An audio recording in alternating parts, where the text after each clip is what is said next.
나무 뿌리에 놓였으니 좋은 열매 맺지 아니하는 나무마다 찍혀 불에 던지우리라.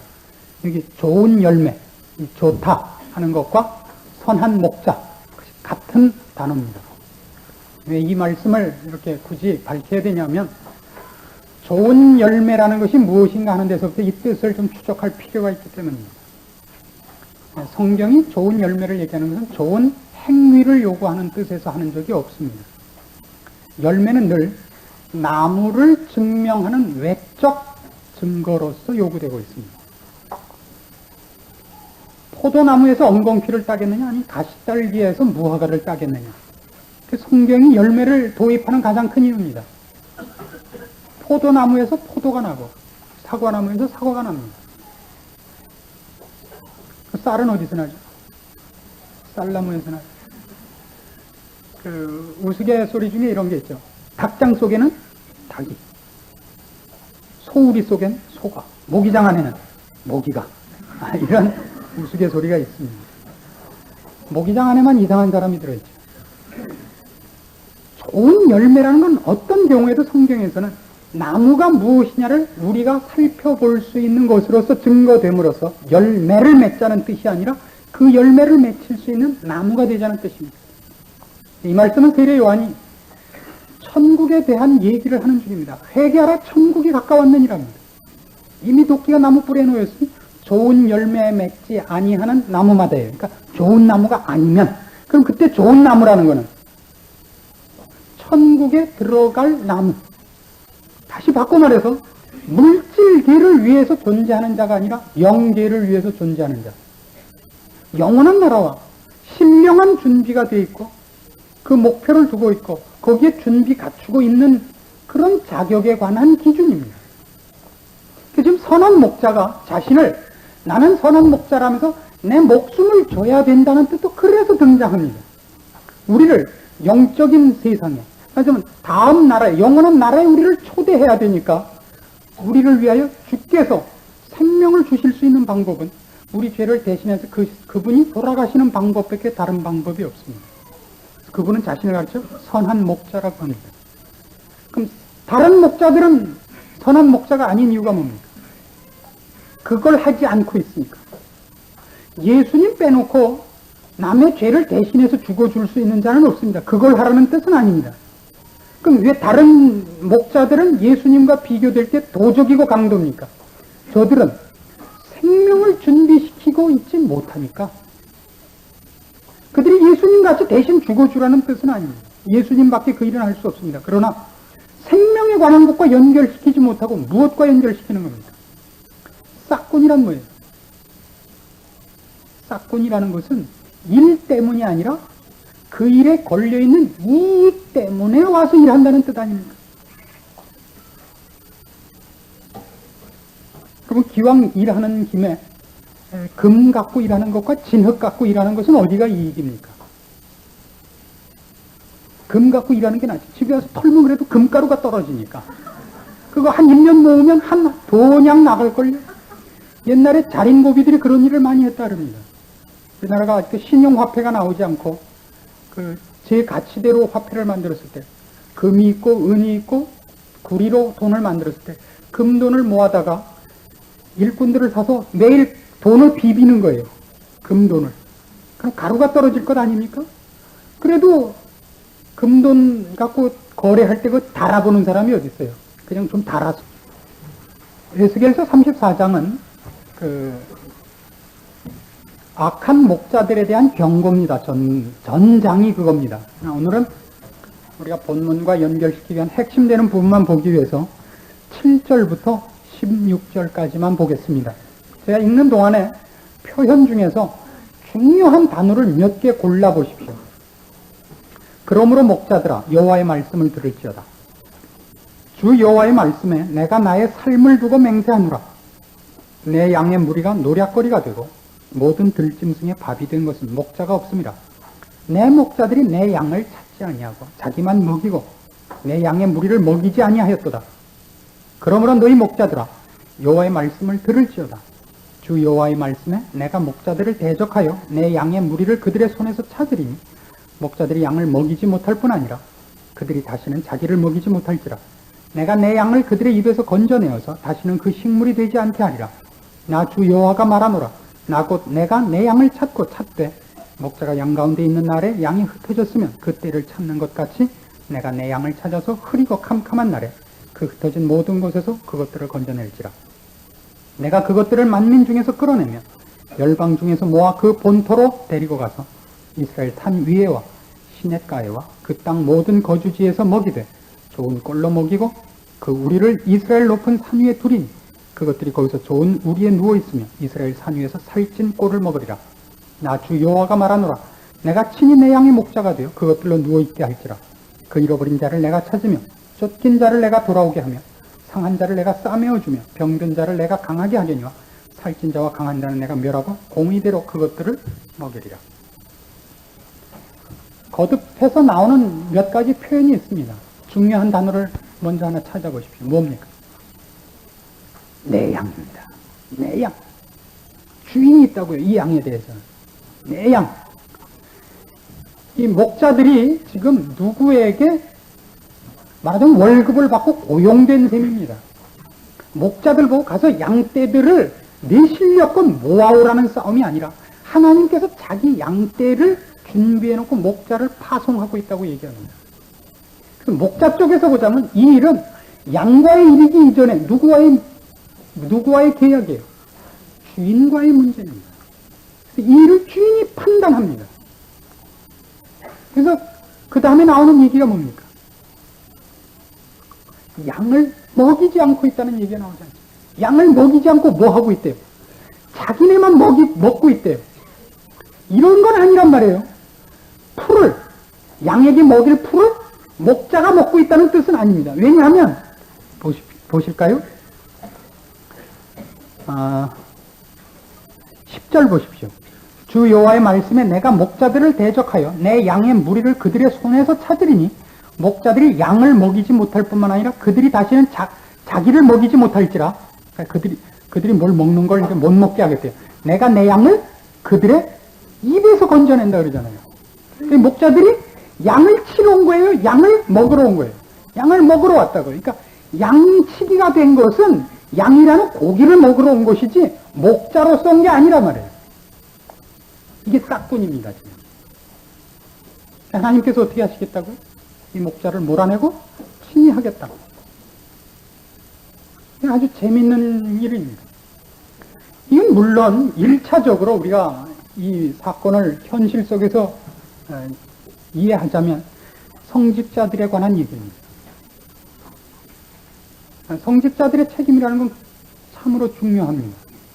그런 양떼를 먹이고 있어야 됩니다. 자기가 먹어서는 안 됩니다. 저는 그렇지 않은 것이 외모로 얼마나 훌륭히 증거가 됩니다. 저는 살찐 목자를 믿지 않습니다.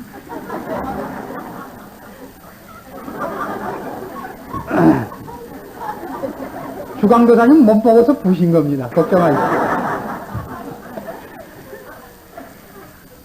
목사가 그의 목회라는 이 공직을 수행하는 데 있어서 두 가지를 꼭 넘어서야 됩니다. 여러분 중에서 혹시 말년에 목사가 될 사람이 있을지도 모르니까 미리 해놓으려고 합니다. 40 넘어서 신학교 오는 사람 여럿 봤습니다. 그렇게 나는 아니다 그러지 마십시오. 아니면 아들일지 모르니까 또 들어놓으십시오. 목사는 언제나 그의 직분을 개인적인 인기 때문에 유지하지 않습니다. 공직 때문에 유지합니다. 하나님께서 그를 목자로 세웠기 때문입니다. 목자가 할 일은 그 주인이 양도 준비해놓고 양의 먹이가 있는 초장도 이미 확보된 상태에서 사실은 목자를 보냅니다. 목자가 할 일은 양떼들이 거기서 딴짓 안 하게만 보살피고 있으면 됩니다. 양이 길을 잃지 않게 하고 양이 험한 데 가지 않게 하고 무엇이 오면 막아주고 하는 일이지, 그가 말하자면 풀도 가꾸고 썰어주고 이런 일까지 하지 않습니다. 놓아놓고 기르는데요, 목자가 할 일 같이 쉬운 건 없어요. 아침에 데리고 나갔다가 오후에 데리고 오면 됩니다. 그동안에 삐뚤어 나가는 사람들만 이렇게 좀, 사람이 아니죠, 양떼만 이렇게 좀 해주면 됩니다. 근데 그 일은 말하자면 이 한 교회 안에서 성직자와 신자의 입장에서 보면 참 고마운 직책입니다. 그것 때문에 목사들이 종종 이런 오해를 합니다. 개인적인 인기가 있으려니 하고 생각합니다. 이 오해를 하면 날 새는 겁니다. 목사는 종종 설교를 옮깁니다. 종종 옮깁니다.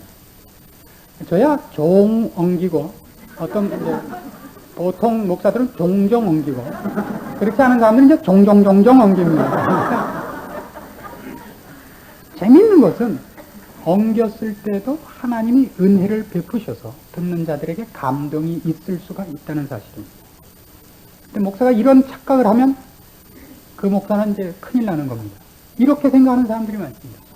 이 정도로 해도 까무러 치는구나. 그러면 무례해집니다. 목사가 말씀을 증거할 때 무례하면 그 사람은 아닙니다. 그게 아주 중요한 기준입니다. 말을 거칠게 하는 것과 얘기가 다릅니다.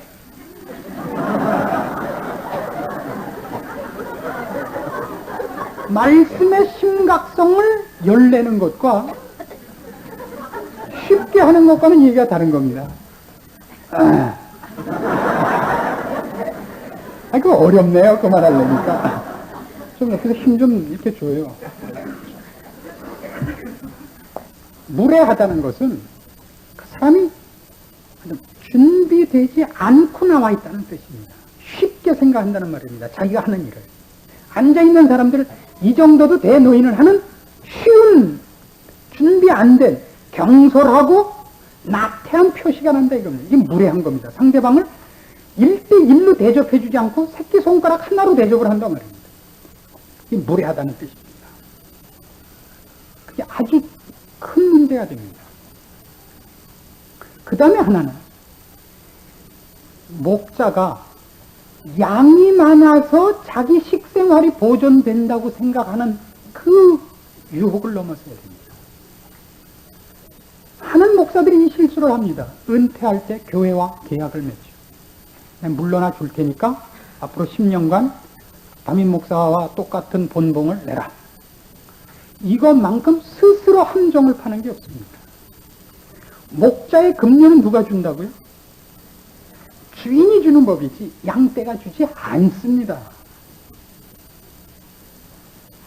지금부터 한 15년, 한 20년쯤 전에는 목사가 여자 대학생들, 졸업반 학생들한테 물어본 조사에서 인기 있는 배우자 직업 순위 17위였습니다. 누구 다음이었냐면 이 직업을 제가 천대해서 그런 거 아닙니다. 이발사 다음이었습니다. 그 밑에도 2개인가 더 있었다 그럽니다. 아래도. 뭔지는 모르겠습니다. 지금은 4위랍니다. 많이 높아졌죠. 그래서 요즘은 이런 얘기를 종종 합니다. 목사도 괜찮아요. 요새는 옛날 같지 않아요. 요딴 말들을 호흡시들 하신다고요. 이게 참 나쁜 말이에요. 목사가 먹고 살만한 직업이어서는 안 되는 겁니다.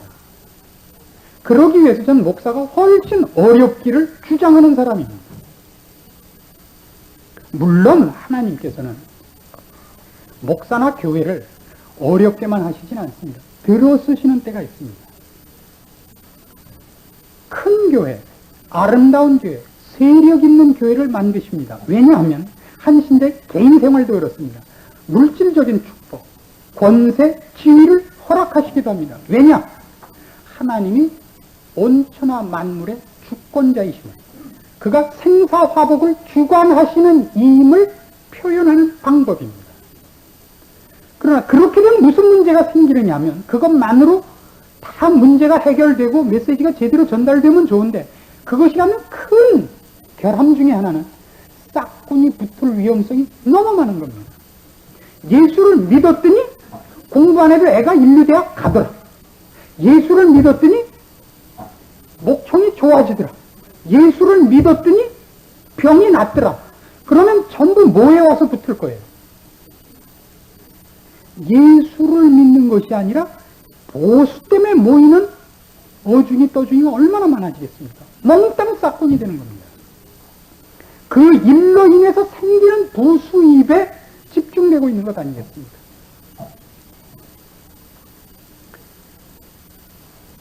한 기업체에서도 그렇습니다. 어느 기업체, 어느 단체를 막론하고 인사행정같이 어려운 건 없습니다. 한 사람의 능력을 적재적소에 씀으로써 그 사람의 모든 능력을 마음껏 발휘하게 하고 전체의 힘들을 응집시킬 수 있도록 사람을 배치하는 것 같이 어려운 게 없습니다. 우리나라는 예전부터 그랬습니다만 제일 좋은 자리가 어디입니까? 능력을 발휘하는 자리가 아니라, 지위도 아니라 부수입이 많이 생기는 자리 아닙니까? 자고로 자재 구입과 이런 거는 몹시 센 자리입니다.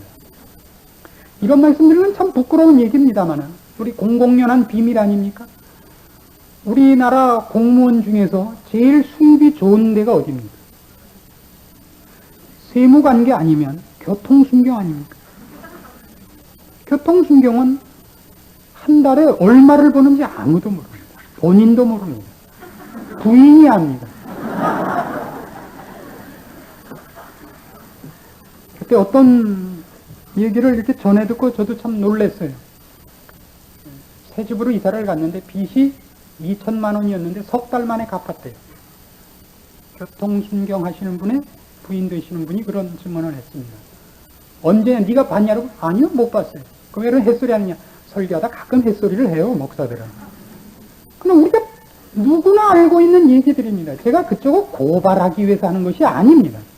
세상은 그럴 수밖에 없습니다. 세상에서 잘 먹고 잘 사는 것이 목표니까 누가 더 악랄하게, 누가 더 지혜롭게, 누가 더 남을 밟고의 싸움입니다. 그럼 뭐라 그러겠습니까?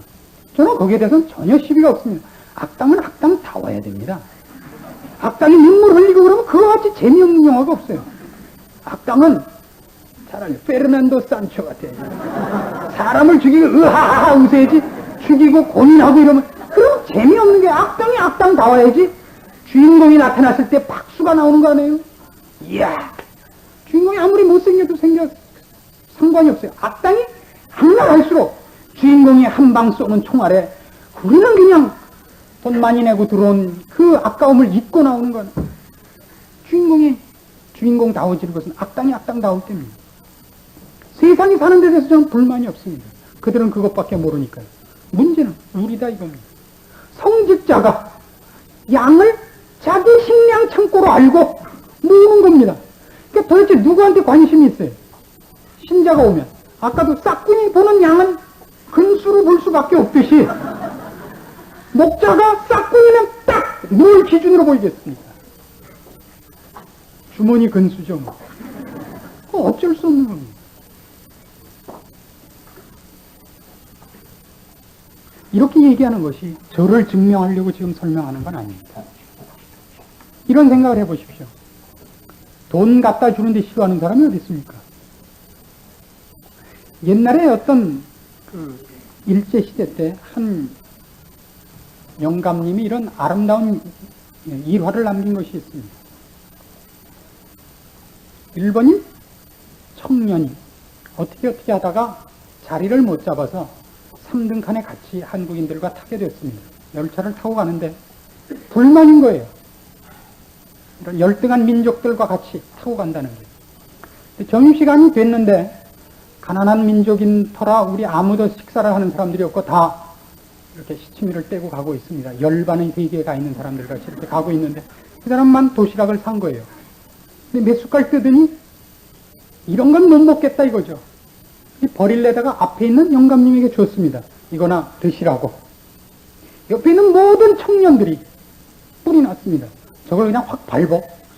저걸 밟고 객값을 치고 그러고 지금 덜덜 떨고 있는데 참으로 놀랍게도 영감님이 척 받아서 드시는 겁니다. 이번엔 분노가 전부 영감님께 화살이 간 겁니다.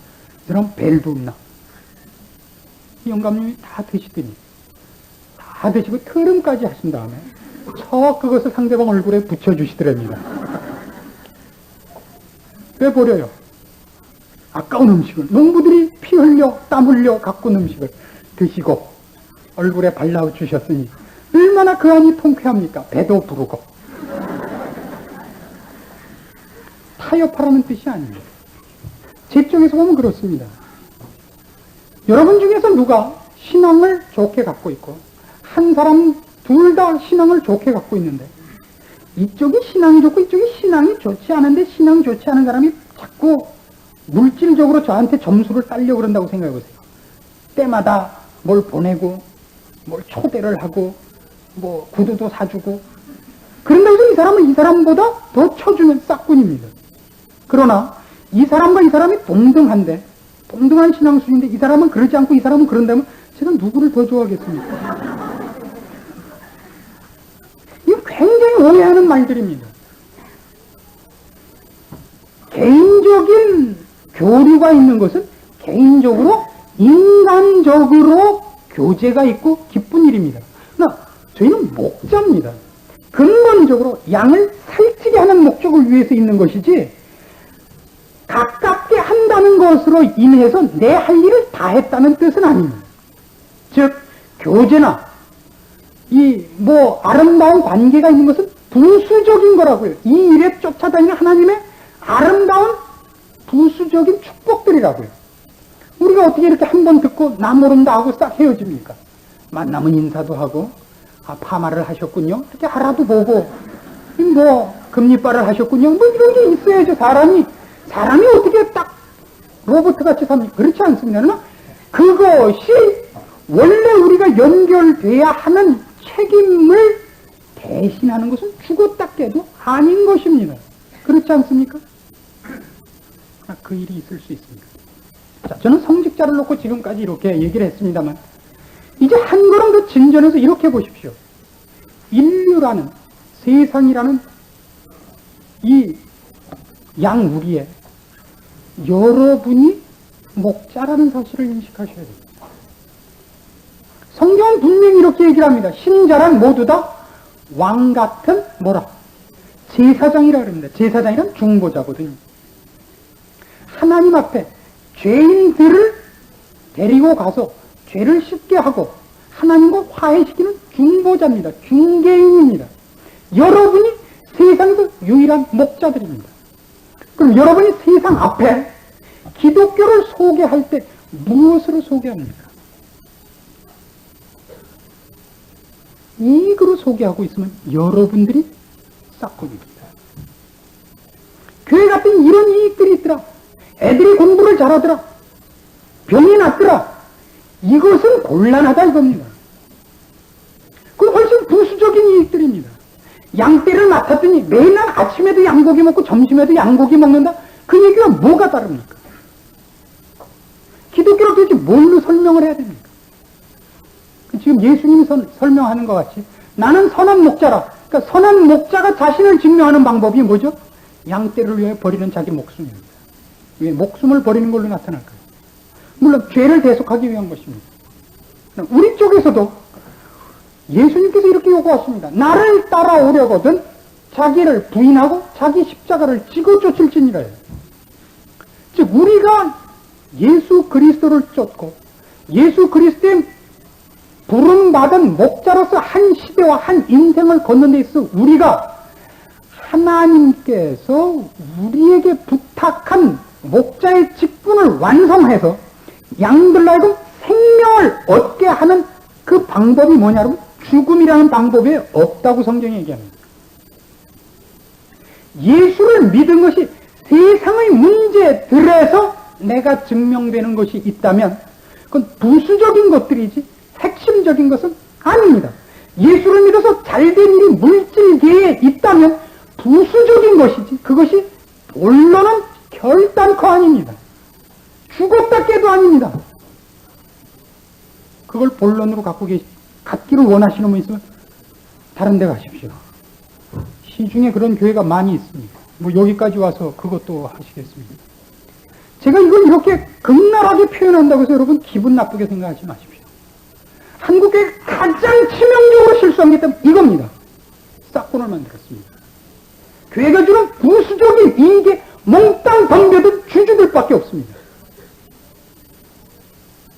제가 더 극렬한 표현을 안 하는 걸 다행으로 생각하십시오. 제 속에 시옷자 발음 들어가는 여러 가지 단어가 생각나지만 제가 참고 있는 겁니다.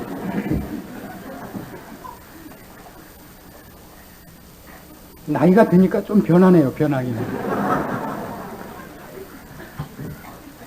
왜 죽음이냐? 인간은 결국 죽음이라는 건 여러 가지입니다. 생물학적인 얘기만이 아닙니다. 자존심, 명예, 존재, 의미 이런 모든 것이 사실은 죽음과 연결됩니다. 우리는 물질계의 가치 기준에서는 죽은 자들입니다. 우리는 자존심도 없고 우리는 그런 의미에서는 벨도 없는 사람들입니다. 이제. 왜 그렇죠? 영원을 보았기 때문입니다. 영원을 준비하는 방법은 세상에 있는 것으로 하지 않습니다. 그래서 필요하다면 하나님께서 주어서 하나님이 온 우주 만물의 주권자인 걸 증명하신 것만큼이나 그걸 뺏음으로 인해서 우리로 하여금 이 세상의 이익을 추구하는 자가 아니라 이 세상의 것이 아닌 무엇을 추구하는 자인 것을 증명하려고 요구하고 있습니다. 그것이 여러분 생에 있는가 보셔야 됩니다. 요즘은 우리나라 경제가 참 어렵습니다. 여러 분이 어려움을 호소하고 있습니다. 게다가 요즘 와서는 또 우리 교회만의 특징인지 모르겠습니다만 허리 아픈 사람이 이렇게 많습니다. 저는 제 허리 아픈 것도 못 고치고 있습니다. 제 허리 좀 조금만 덜 아프게 해달라고 기도했는데 하나님 안 들어주셨습니다. 그 기도한 날은 더 아파요. 아예 안 하고 있습니다. 하나님이 우리를 축복하시고 좋게 해주시는 걸 싫어하셔서가 아닙니다. 혼동되는 걸 막기 위해서입니다. 이해하시겠습니까?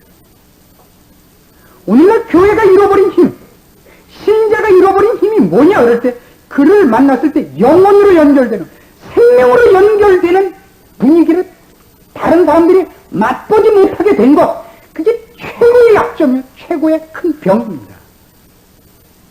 저는 말이죠, 의외로 자존심이 센 사람입니다. 다른 걸로는 제가 자존심을 들먹이지 않는데 설교를 하거나 하나님의 말씀과 연결된 부분에서 다른 사람이 저를 봤을 때 어려워하지 않으면 저는 불쾌한 사람입니다.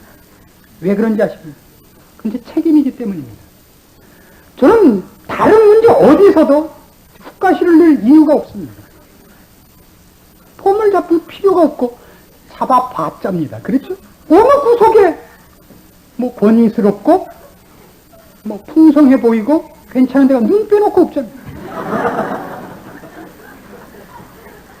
그러니까 저는 저 때문이 아니라 제가 증명하고 제가 하는 일이 내 뒤에 누군가가 나를 보냈다는 것과 연결될 책임을 맡은 자입니다. 그러니까 저를 만나면 제 설교를 들은 자가 저를 보면 제 뒤에 있는 영원하신 분, 창조주 하나님과 연결되는 어떤 분위기 찔끔해야 되는 겁니다. 그것이 안 나타나 있으면 저는 자존심 상하는 겁니다. 제가 아닙니다.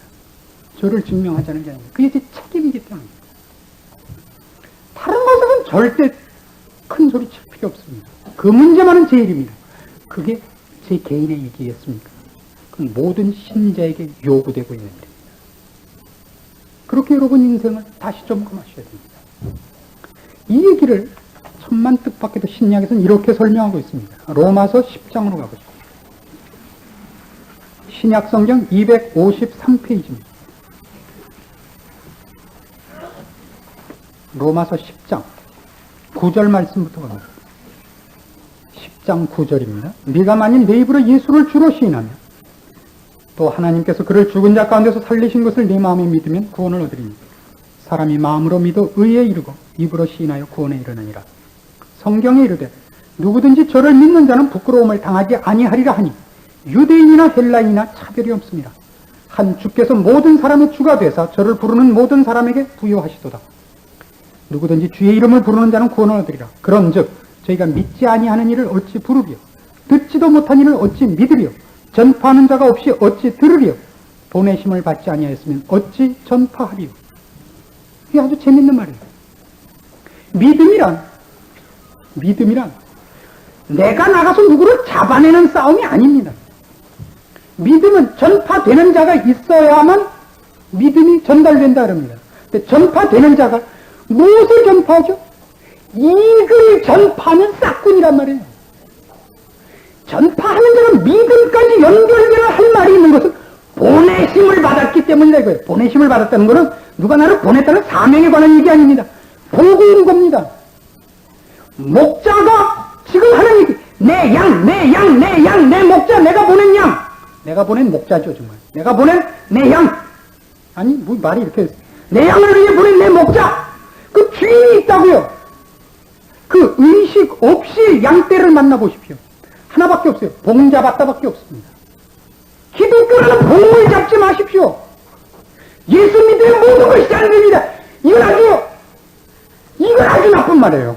이것만큼 기독교에 해독스러운 말은 없습니다. 예수를 믿어서 이익 본 게 뭐 있어요? 11조 내면 10분의 1만큼 손해예요. 뭘 잘 돼요, 잘 되긴. 지금 이 시간 여기 오면 나간 것보다 손해지요. 왜 이게 여러분에게 이익이겠어요? 지하시에 내려오면 이만큼 손해지요. 이만큼 손해입니다. 그러나 이 손해로 영혼을 준비하는 것과 비교를 한다면 이 손해를 감수하겠다가 메시지죠. 예수 믿는 일로는 공기 나쁜 데 들어와도 지장이 있다? 그런 건 없습니다. 11조를 내면 10배로 돌아온다? 웃기지 마십시오. 시험해 보십시오. 안 내보세요. 10분의 1만큼 남지. 내는 쪽이 손해입니다. 물질을 손해봐도 영혼은 손해보지 않겠다가 11조죠. 무슨 놈의 헌금이 반낮 목사 처먹는 일이 됐어요.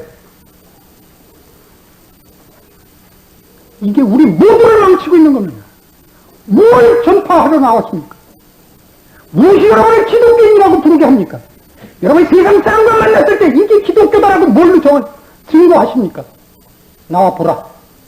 무엇 때문에? 내가 만난 예수를 만나라. 네가 가진 모든 것을 잃는 한이 있어도 그분을 만나야 된다. 이게 여러분 인생에, 여러분이 신앙이라는 여행 속에 포함시켜야 절대 빼서는 안 되는 전 내용이어야 되지 않습니까? 그게 없단 말이에요. 댕댕거리다 보니까 제가 혼자 잘난 것 같이 됐는데 그렇지 않습니다. 우리 모두의 책임입니다. 일을 갈고 이 일을 하셔야 됩니다. 바뀌셔야 됩니다. 여러분 인생. 또 하루아침에 실력도 없이 잘난 척하지 마십시오. 이게 한 번에 되지 않습니다. 저는 한 6개월 걸렸습니다. 여러분은 6년이 될지 60년이 될지 모릅니다. 제가 왜 이렇게 떠드는지 아십니까? 이게 목표입니다.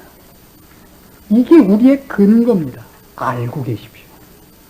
그래서 여러분이 그렇게 하지 못하는 데 대한 후회와 갈등이 있어야 됩니다. 했다 하는 승리는 1년에 한 2번밖에 없습니다. 그리고 성공한 날이 언제나 또 꼬꾸라지는 날입니다. 문제는 기독교가 이 목표와 이 방향 자체를 지워버렸기 때문에 제가 이렇게 열을 내는 겁니다. 저도 얼마나 멋있게 설교를 하고 싶은지 아십니까? 부드럽게 웃으면서. 그러지 않아도 인자한 눈을 가느스름하게 뜨고, 여러분 이렇게 하면 얼마나 폼이 납니까? 그렇죠? 서로 잘 오셨습니다. 하나님이 여러분을 축복하실 겁니다. 무슨 일이든지 하시는 대로 다 되기를 축원합니다. 얼마나 서로 좋습니까? 아니잖아요. 똑바로 여러분의 신앙을 점검하십시오. 무엇이 기독교인지를 보십시오. 우리는 죽어서 증명하는 자입니다. 이 세상의 것을 위해요. 적자 생존의 싸움이 아닙니다. 생존 경쟁이 아닙니다. 우리는 죽기 위해서 사는 사람입니다. 그것이 성경의 모든 고백들 아닙니까? 이제는 내가 산 것이 아니라 내 안에 계신 그리스도께서 사신 것이라. 나는 내일 죽노라. 이 모든 기록들이 바로 이 얘기 때문에 존재하는 겁니다. 우리 중에 자기를 위하여 사는 자가 없고 자기를 위하여 죽는 자도 없도다. 우리가 살아도 주를 위하여 살고 죽어도 주를 위하여 죽나니 그런즉 우리가 사나 죽으나 다 그리스도의 것이라. 이런 기록들이 그대로 존재하는 겁니다. 이걸 너무 장렬하게 비장하게 하라는 뜻이 아닙니다. 제가 너무 이렇게 비장하게 얘기를 해서 죄송합니다만 나와서 이러지 마십시오. 제발 전도할 때 주님 뭐 이러 그따게 하지 마시고 평상시 같이 하세요. 맨정신으로.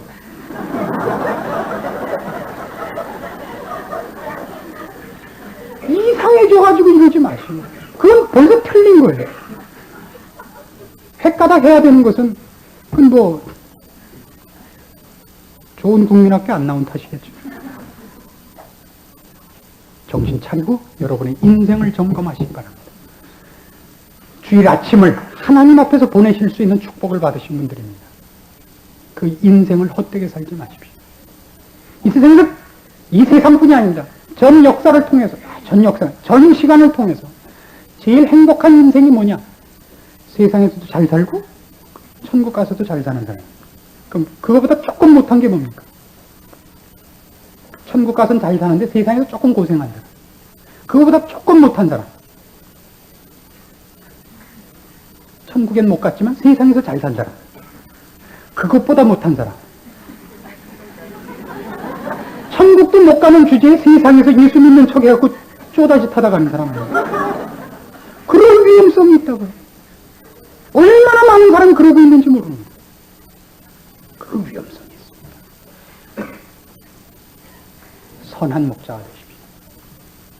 죽음으로 여러분의 길을 가십시오. 우린 생존 경쟁을 하지 않습니다. 우리 영혼을 준비하는 자들, 오늘 주어진 인생 속에서 나에게 부닥친 모든 순간의 싸움들에서 영혼을 준비하고 영혼을 향한 방향과 근거와 방법을 동원하여 그 나라의 사람으로 커가는 사람입니다. 세상에서는 우리를 가리켜 미련한 자라, 어리석은 자라, 웃기는 자라는 희롱이 있다고 되어 있습니다. 기독교를 다시는 나눠먹을 이익금 때문에 증거하지 마십시오. 기도하십시오. 하나님 아버지 은혜를 감사합니다. 우리 된 것이 무엇이며 우리가 지금 하나님 앞에 약속받은 것이 무엇인가를 다시 한번 깨우쳐 주시옵소서. 그래야 이 세상의 유혹과 협박 앞에 감히 서서 대들어 싸울 수 있는 강한 믿음의 자리에 다시 한번 세워주시옵소서. 살아계신 하나님 앞에 부름받고 있고 그 나라의 시민으로 살고 있으며 그래서 이 시대와 이 민족 앞에 하나님의 일꾼으로 서 있는 줄 우리 다시 한번 자신의 인생들을 확인케 하여 주시옵소서. 승리하게 하시옵소서. 부수적인 조그만 이익을 탐하여 운명과 영혼을 그리치는 자리에 있지 않도록 도우시옵소서. 오늘도 우리가 주의 말씀을 따라 주의 약속들을 근거로 하여 우리들의 우리 된 것을 확인하여 싸우니 이 말씀에 주님 힘 주시옵고 이 말씀을 들은 심령들에게 지혜와 깨달은 마음과 결심할 수 있는 아름다운 마음들을 허락하시옵소서. 이 교회를 통하여 그리고 여기 모인 주의 사랑하는 심령들을 통하여 주님 영광 나타내시옵소서. 주의 약속들의 귀한 것들을 증거하시옵소서. 더 많은 사람들이 하나님 앞에 돌아오며 하나님 앞에 행복하며 만족하는 인생들이 있도록 하시옵소서. 예수님의 이름으로 기도합니다. 아멘.